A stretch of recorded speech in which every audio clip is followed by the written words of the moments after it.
m3gan, mixed ratings. I watched it on Netflix with m 3gan. Alison Williams, Ronnie Chang, Justin Roiland, apparently.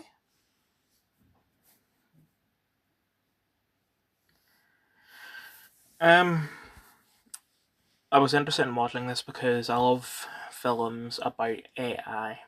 And regardless of what the intention of the film is, no matter what it is, I will twist it to be fuck AI because my opinion on AI is fuck AI. Um, so obviously this was very appealing to me. I didn't watch it when it came out because of an incident that I won't get into. Um, I didn't get around to watching it until now because I'd seen that poster that they put out for m3gan 2. I thought, right, I really want to watch Shameless with m3gan, which is why we don't watch a lot of films, just because we love Shameless so much. Um, but we decided instead of watching Shameless and Top Gear, we'd watch Shameless in this. And now that I've seen it, I've got to say it's it is quite good. Although it does have a sort of low budget feel, even though it. I mean, I don't know how much money Blumhouse puts into films. I assume it's not a lot, but Blumhouse have done films that have had like a high quality feel, and this doesn't. So I don't know. Yeah, I thought m3gan was played by a child the entire film. I didn't. When I watched it, I was like, "Holy shit! That looks so much like a robot, like an animatronic or something."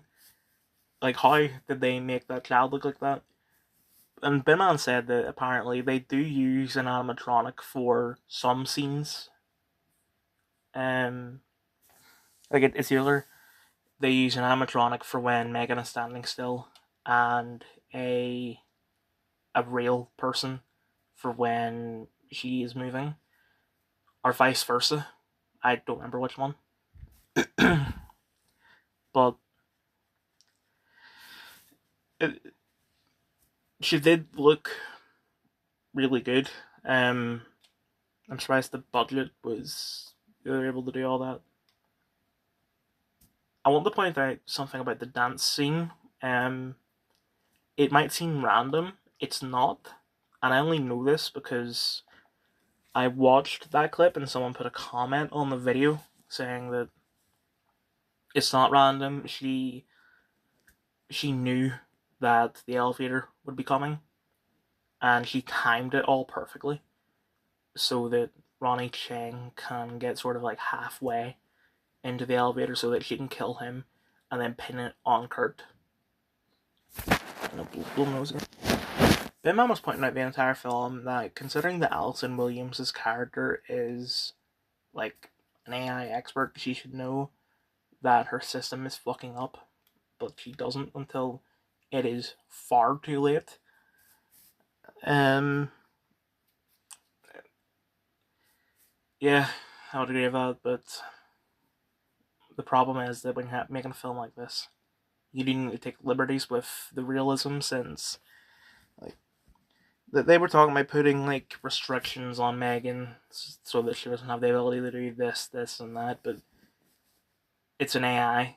It bypasses those systems with ease, so there's nothing that you can do other than just destroy it. But even then, it could probably just upload its data into something and then hack into something.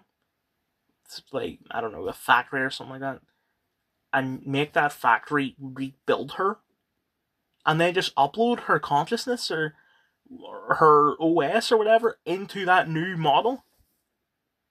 So that's the thing about AI.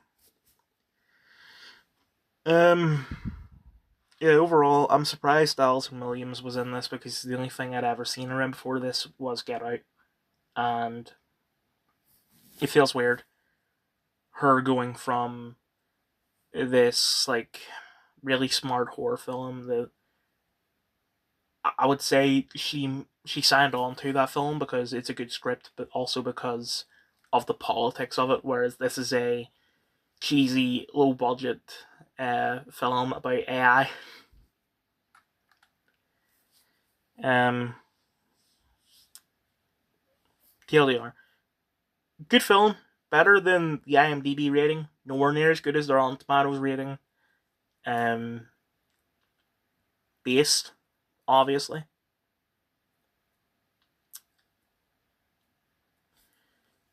All the bad shit about it is the same bad shit from really any other horror film. When I made my last video, I said that I felt like there was something that um, I was missing out on, something I forgot to do a review for. I think it was this. The Essex Serpent Universe, or Mixed Ratings, Apple Original Series. I watched it on Apple. I cannot access the cast. Um, I got halfway through the first episode a long time ago.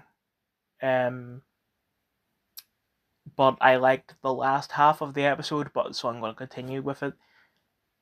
Claire Danes' English accent is amazing, but that's not surprising considering it's Claire fucking Danes. Genuinely, I'm glad that Keira Knightley got replaced. No offense to Keira Knightley, but her, if we're going to have a debate about her versus Claire Danes will always win for Homeland alone. Um, Tom Hiddleston is great as well. Uh, they they've really captured the 1800s period. I'm not sure when it's from, but I assume it's late 1800s because they mention Sherlock Holmes. They capture it well without going. It's sort of subtle, same way that Gotham is subtle about the fact that it takes place in the 90s. Like because I assume most of the show is going to take place in the wilderness, like the photos you see here. So all they really need to do is just have period accurate clothing, costuming, um, which for Tom Hiddleston is basically just shirt and jumper. So I do like that because it's not overboard. Which I'm not saying there's anything wrong with other period pieces and shit like that, but it's just I like it when. I mean, I'm not saying this is the reason for all this happening, but I like it when you cover something up cleverly because of budget reasons. You know, like the same way that they took out that shootout from Deadpool 1 because they cut the budget and it made the film better. As for the show itself, I don't actually know what to say. Uh, Concept seems interesting. It seems it's going to be like a M. Night Shyamalan film, but since he's not involved with it, it's not going to be predictable.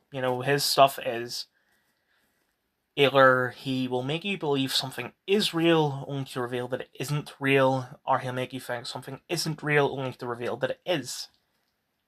But since he's not involved in the show, it's more mysterious. It's not predictable. Maybe it'll be predictable later down the line. I don't know yet. But either way, I still think that it's going to be quite good. I'm sorry for not being able to say much in this video. I just can't think of what to say.